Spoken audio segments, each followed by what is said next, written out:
Okay, welcome this afternoon, and we are going to begin our session.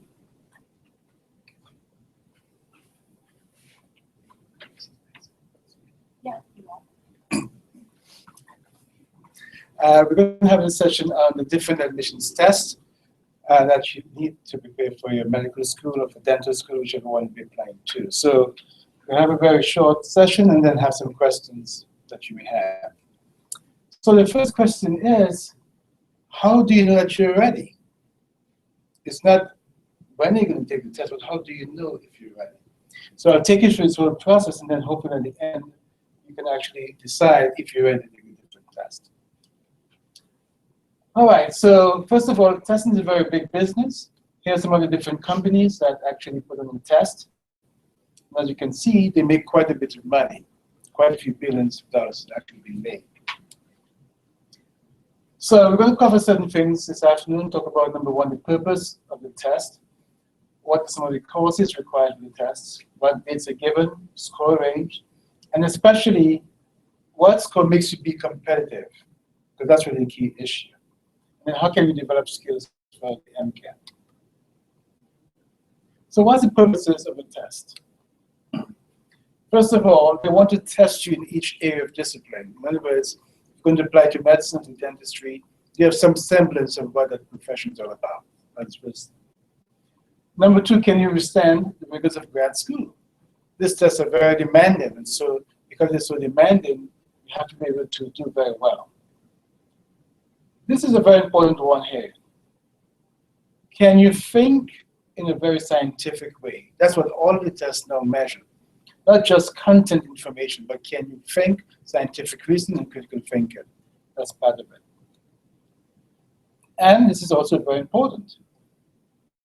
They want to equalize everyone. Every school has different policies. You know, an A at USF doesn't mean the same thing as in another school. And so how can we equalize the individual? Well, when you give the same test to everybody nationally, that begins to equalize everyone. So in terms of percentile, you get a sense of are you in the 90th percentile or in the 40th percentile. So those are some of the issues about different tests. All health professions require you to take one of these tests. Again, as we said, to have a national frame of reference for how you've done. So this is very important to realize. While GPA is important, and we want to have a 4.0 GPA, overall and science, very important. What is very important is what is your test score? Does it fall within the competitive range? So if you have a 4.0 GPA and you scored only 20th percentile, there's nobody going to look at your application. Because most professions, for example, in medicine, people who get in score at the 80th percentile on the MCAT, for example. So that's the national frame of reference. So you want to make sure that while you have done very well in terms of the courses here at USF, that at least when you take the exam, you do just as well. But that's, again, going back to a national frame of reference. In terms of the MCAT, some professions accept the MCAT, for example, vet schools and podiatry schools accept the MCAT. So let's talk about the MCAT for a little while this afternoon. Students come to my office and say, Dr. James, I'm going to take the MCAT 2 weeks from now. And I ask them, what does the test measure? I say, well, there's some biology, there's some chemistry, there's some physics. I ask, what does the test actually measure? What skills does the test measure? And they're all lost. This is very important to understand. The MCAT is not a test that measures content, basically. You have to know the content areas, part of it. It tests your reasoning skills, your scientific reasoning skills, and critical thinking skills. So you may have all of the content in your head, but if you can't reason properly, you'll not do very well. And that's why it's important to come to these lectures to understand how to go about doing this. So yes, the prereqs are the typical pre-med courses, Gen Chem, physics, organic, biology. To do well on the MCAT, you need some additional classes like upper level biology, genetics and cell bio, and critical thinking. The exam is given from April to September of each year. The new MCAT began last year. There's a lot of preparation that went into it. We worked very hard on this campus to identify the courses, and I think you have a handout. And this handout actually is a summation of all of the courses that are required or highly recommended. I personally went to 50 classrooms, 50 courses to actually see what's being taught and to make recommendations. So we have some very clear assurance that if you follow this guideline, you should do very well on the MCAT itself. So there are 4 sections. There's a biological and biochemical foundations.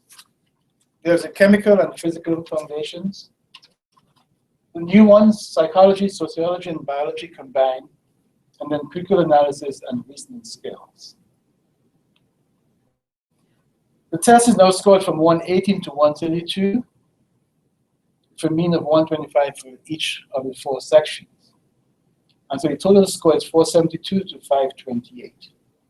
And right now, 509 is about the 80th percentile, which again is about the minimum that you tend to get into medical school. So when you take the test right now, you want to get at least close to 509 or above to be fairly competitive. One thing I need to note is, compared to the old exam, these 2 sections here consist of chemistry, biology, and physics, and biochemistry. You have to know all of those sections for both exams. In the past, when you did the physics and the Gen Chem, in that first paper, you could forget it because the second paper had organic chemistry and biology. Now, any question can address any of those areas. It's just a matter of emphasis. So the difference is this exam is very integrated. When you walk into the exam, you've got to think chemistry, biology, physics, genetics, because any question could involve all of those. So it's a different way of thinking to be successful. So what determines if you get an A or C on an exam? Well, as you said, that testing companies are not your friends. That's why they make billions of dollars. Okay, they've got to make money off you. They're designed to have a high failure rate, and when they report the results, it's always in percentiles. Okay, so percentile will mean that somebody is higher than you or somebody is lower than you. So your goal is when you take the exam to score as high as possible, so that when percentile is presented to the medical school, they have some degree of confidence that you can do very well in medical school. This slide is very, very important. When tests are put together, each company has to decide 2 things. Number 1, what content area is going to be covered. Is it going to be Gen Chem, or physics, or history, psychology? That is a content area. But more than that, they have to decide what kind of skills are going to be assessed. And that's where we talk about the big difference. There are 2 types of tests in education. There's what we call the achievement test. Achievement tests mainly focus on content. You cover the content, you walk into the exams, you memorize information, you regurgitate, and you do very well. That is an achievement test. The MCAT, however, is an aptitude test. So if you walk into the exam thinking content only, you will never do well. You've got to be able to think from an aptitude perspective. What's an aptitude test all about? It is a reasoning test, and we'll talk about some of those skills later on. Can you reason with information? So you may have information, but what can you do with the information? That's what we want to know, because as a physician, you'll be getting information from different sources, different lab reports come in. Okay, how do you look at information from A and from B and from C and make a decision? They want to know, can we begin to do that kind of information? So that's what we call the cognitive skills to be assessed. Remember this slide, content areas and cognitive skills to be assessed. So here from the AMC, we're told exactly what the test is all about. It's designed to assess 1, your problem-solving skills. Can you problem solve? Number 2, can you engage in critical thinking? Number 3, do you have some knowledge of science concepts and principles so you can study medicine? So problem solving, critical thinking are key elements in doing well on the MCAT. Why is the MCAT so important for medical schools? First of all, remember the first 2 years of medical school called the basic sciences. So there you'll be taking courses in gross anatomy, pharmacology, biochemistry. That's the first 2 years. After the end of 2 years, you move into clinical sciences and you begin your rotations at the hospital. Well, when we talk about how you're going to perform in medical school, MCAT scores and your undergrad GPAs are very important to predict your performance in medical school. However, MCAT scores are is a better predictor. Med schools want you in and out, no repeats. That's the whole goal. You come in 2016, you're out in 2020. So they know what's the best predictor. So that's why they don't let up on MCAT scores. They're very, very rigid. And then at the end of 2 years, your basic sciences, you then take the boards part 1. You have to move to the hospital, you've got to pass the boards part 1. Well, what is the best predictor of how you're going to do on that critical exam to move from basic sciences to clinical sciences? Is it your undergrad GPA? Is it your GPA in medical school? No. It is the MCAT. Okay. So the MCAT predicts very strongly how you perform in the first 2 years, and certainly to pass the boards to get into the hospital. Again, they want you in and out. So you can see why they put so much emphasis on the MCAT, because it predicts from all of the research over the decades that it's the best predictor in terms of the boards part 1. So again, here's a quote from the MC. MCAT essentially replaces the need for undergrad GPAs in the impressive prediction of the STEP scores. And remember, there's 3 exams. There's part 1, which you take at the end of 2 years. Part 2, which you take at the end of 4 years when you graduate. And part 3, after your first year of residency, to be able to practice medicine. Again, for all of those, MCATs are important. So, when should I begin preparing for the MCAT? That's a question that we get all the time in our office. When should I begin? When should I begin?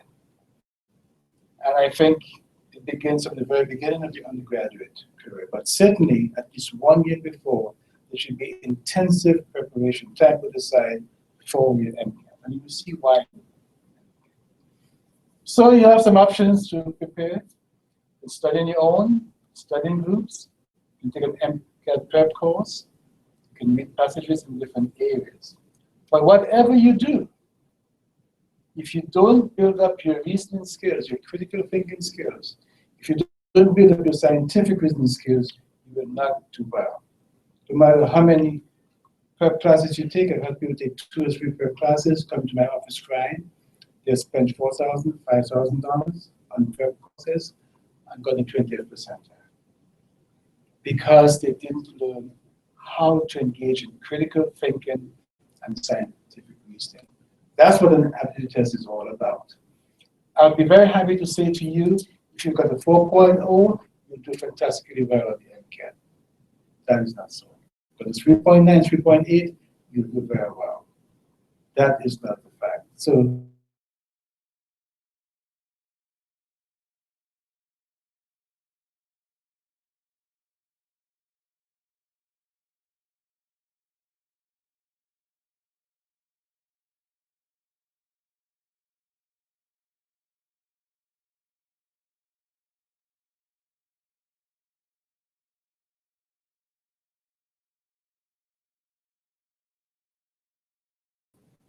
well, that statement assumes that you have learned some content, and now you know the content to take the exam. But again, it's not a content-based test, it's a reasoning test. So you may go through a prep course and still not be able to reason. You may have all information in your head, you still can't reason. Okay, so this is a very important slide also too. This is what the MCAT measures. What skills does it measure? Number 1, knowledge of scientific concepts. So you got to know some basic information. Okay, that's standard. But number 2, scientific reasoning. Okay, what's scientific reasoning all about?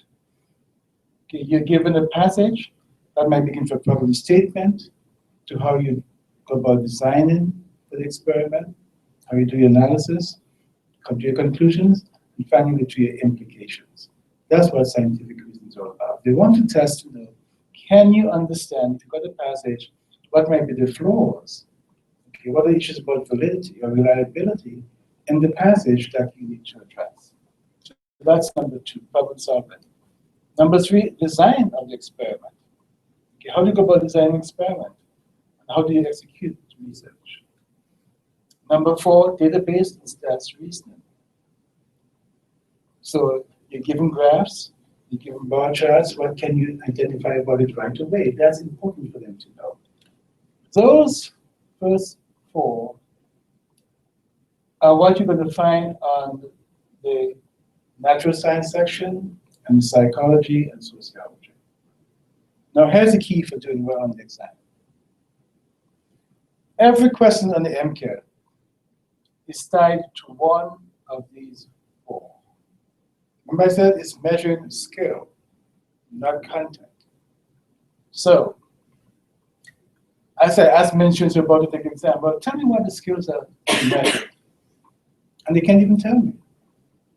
Okay. They just know content. But when you walk into the exam, every question is tied to one of these. So if you understand these different skills, if you can identify them, when you walk into the exam, okay, even when you get a bit flustered, you can say, fine, okay, is this a knowledge question? Is this a reasoning question? Is this a research question? And because you know every question is tied to one of these 4, that helps you to do very well, even when you get stuck in the exam. And then the final section is called the CARS section, critical analysis section. Again, there's 3 skills that are measured. There's comprehension, there's reasoning within the passage. Okay, so in other words, information is in the passage. Okay, can you connect different parts of the passage? That's reasoning within. And then beyond the text. Okay, the text is given information. Can you extrapolate that information to some new context? Okay, so you're reasoning beyond the text. Again, every question on the CARS section is either a comprehension question, it's either reasoning within the text, or reasoning beyond the text. So if you walk into the exam, you know there are only 7 skills that you have to know. Okay?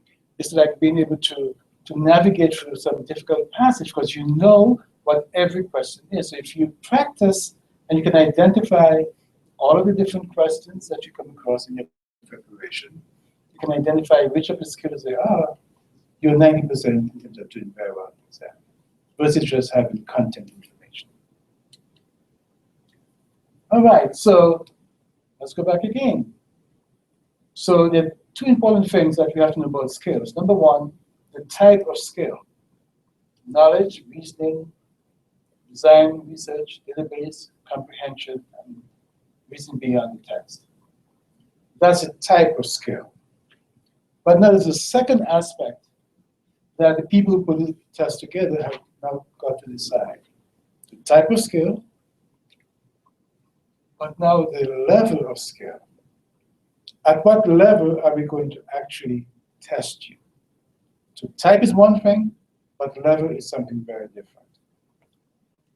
And so what all of the testing companies do is that they go to what we call Bloom's taxonomy. Bloom's taxonomy tells you the different levels at which you can ask a question. And begins with knowledge, understanding, application, analysis, synthesis, and evaluation. So again, when you look at the question that's been given, you can ask yourself, what is the level? The first 3 are called the lower order level of thinking. Okay, so that's how we think, the level of thinking. So knowledge is just a basic fact. What year is the year of independence for America? That's a knowledge-based question. Okay, nothing to think about. You either know it or you don't know it. Okay.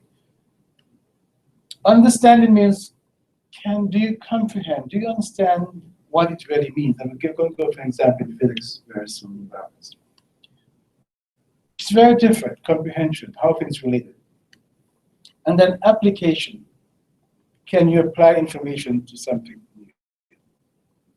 Now here's a big challenge. Most of the exams here are application, understanding, and knowledge.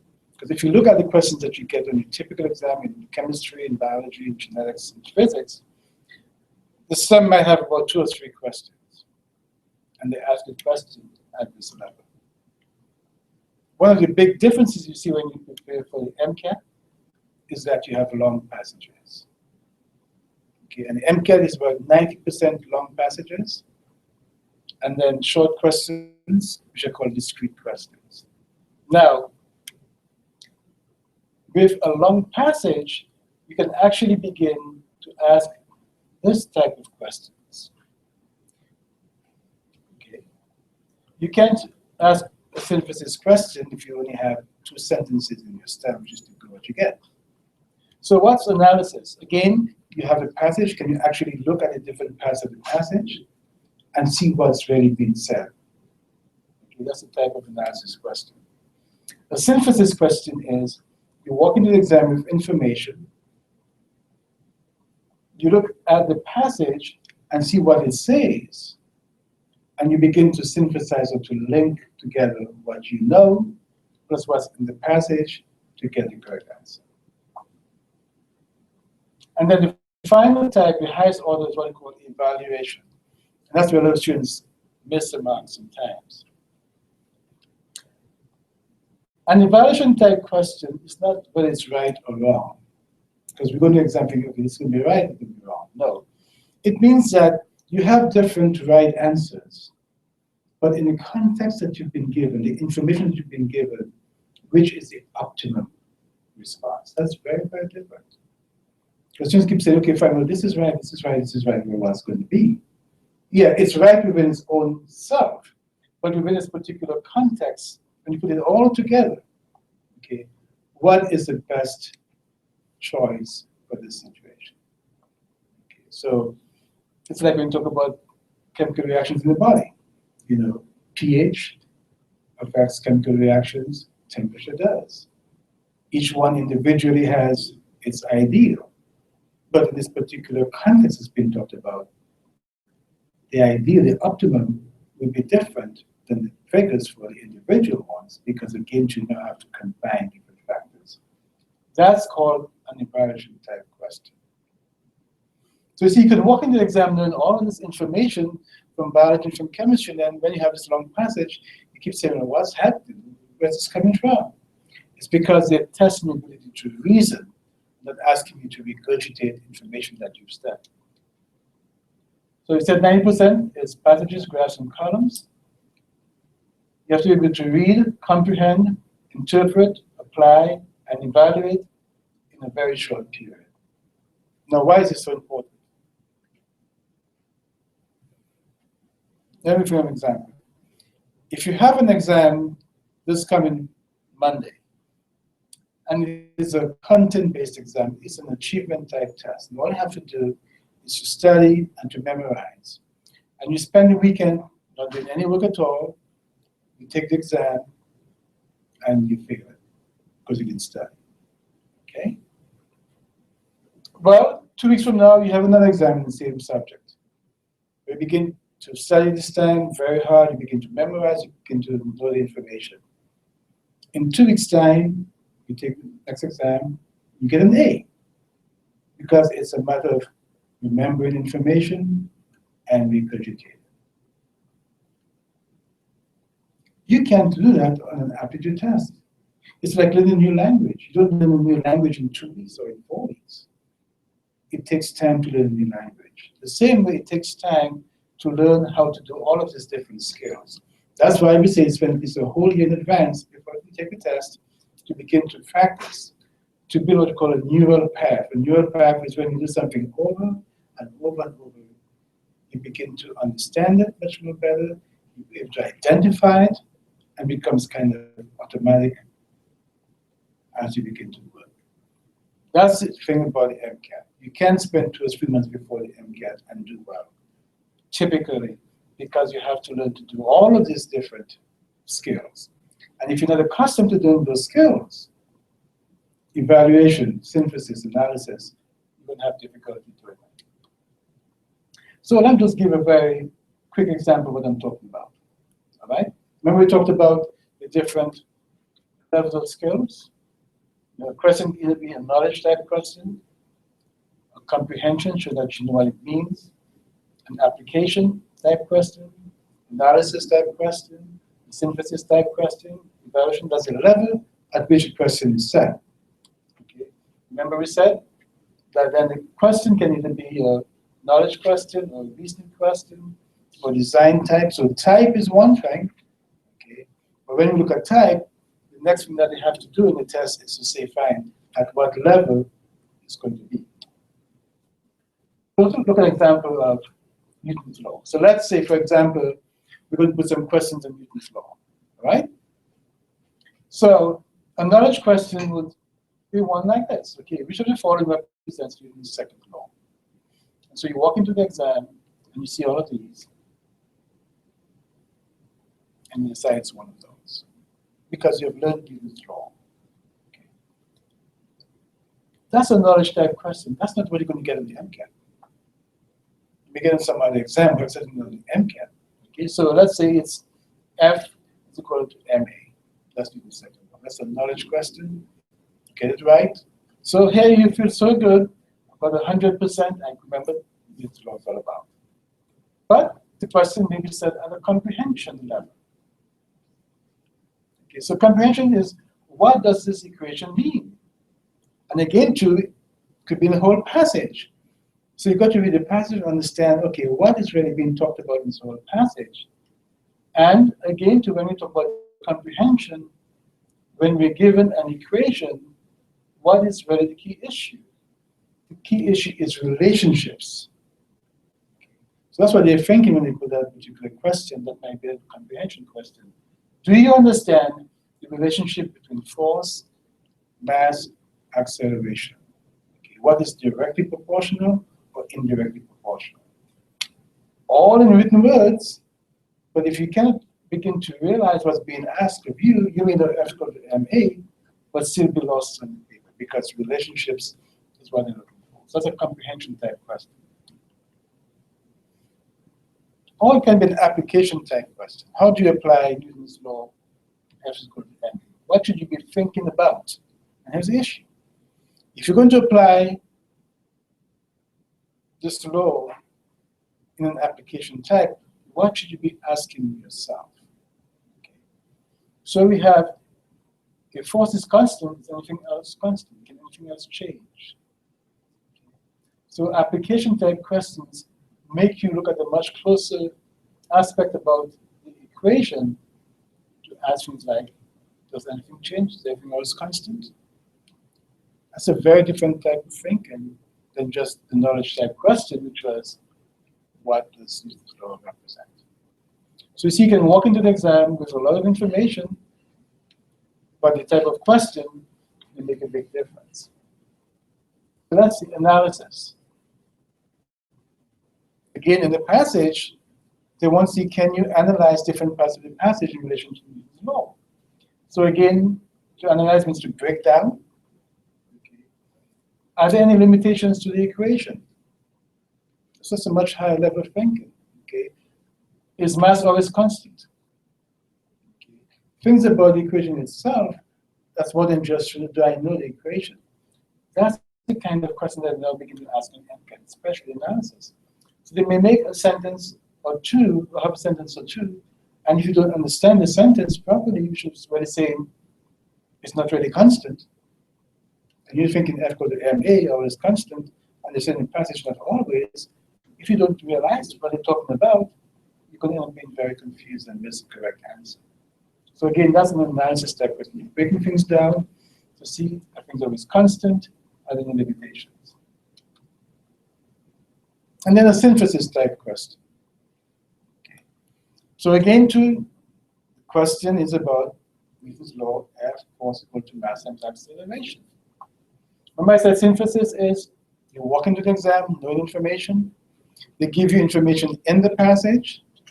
They want you to recognize that information and then begin to link what's in the passage with what you know to get to the correct answer. So you've got to place various concepts together to do well. So you read the passage very quickly, you're under stress, okay, I know what Newton's all about. And the term momentum might be just somewhere obscure in the passage. Okay, and you try and say, what's really going on? But the term is there. And if you can recognize that this is now a significant term in relation to force equal to MA, and it's a synthesis type question, no matter how much you know about Newton's law, you're going to be lost. Okay? Because what is momentum? It's mass times velocity. So they've given you something additional in the passage, just one word, momentum. And if you can't link momentum with F equal to MA, then no matter how much you know about Newton's second law, you're going to be lost. So right now, what do we now have? Because the word momentum is in the passage, we now have the relationship between force, mass, acceleration, and velocity. Okay. 4 different concepts. That's a synthesis type question. Okay. Long passage, you're trying to read very quickly, you're under stress, and you just miss that word momentum. Okay. And they don't make it easy for you to recognize, okay? But again, if you know how to think about the exam, you're walking the exam. Okay. This is a question I need to think about what might be connected. So again, to go back to S equals MA, right? That's what I've been thinking about. But now that there's momentum involved, in order to define momentum and now link all of these between all 4, that is a synthesis type question. And then we said the highest level of thinking is evaluation.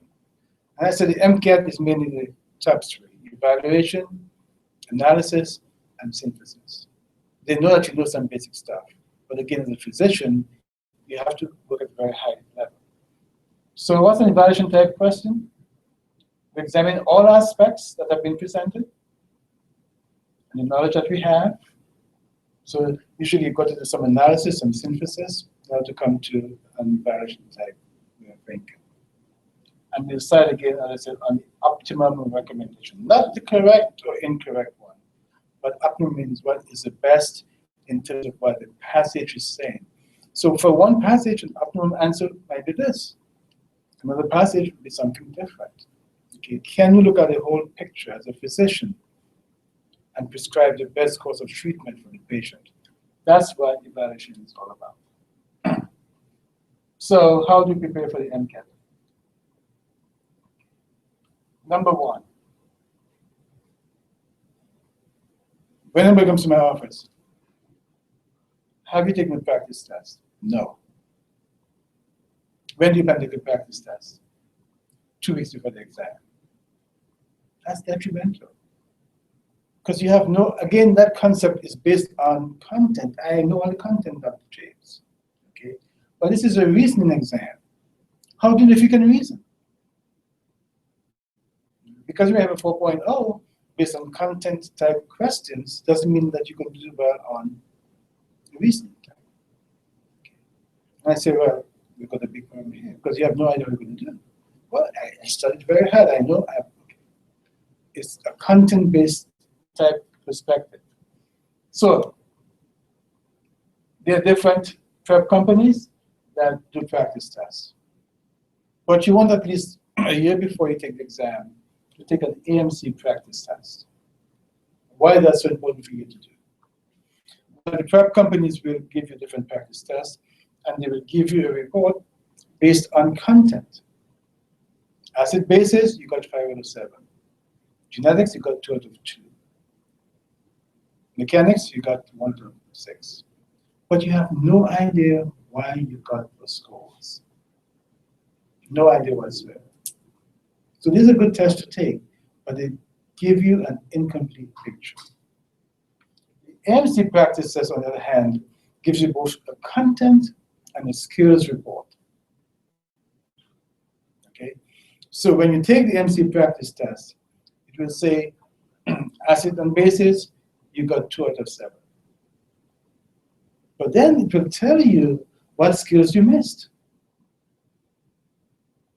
Okay, maybe I missed design skills. Okay, or I missed scientific reasoning skills. Now that you have this report, it becomes a diagnostic test.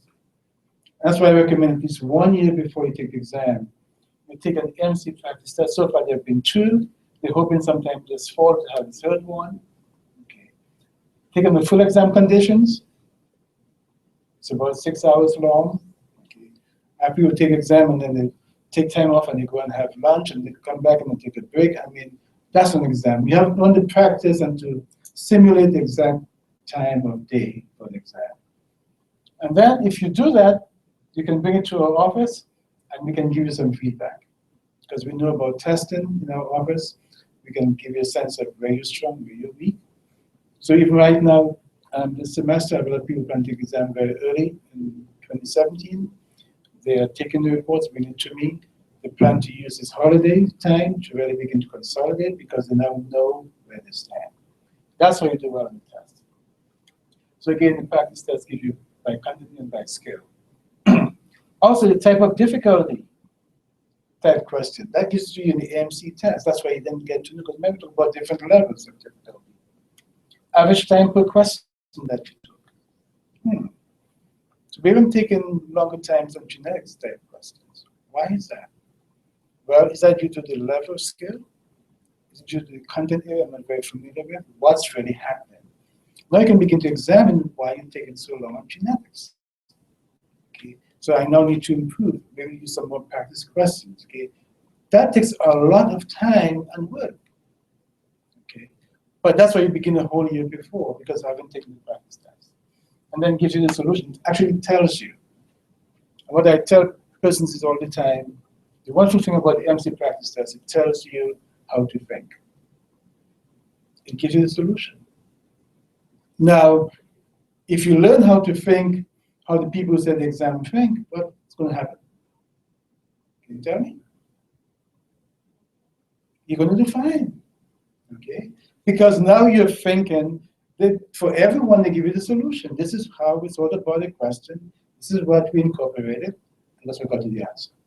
When I talk about the neural path, neural path is when you do something over and over and over again, you actually end up knowing how to think.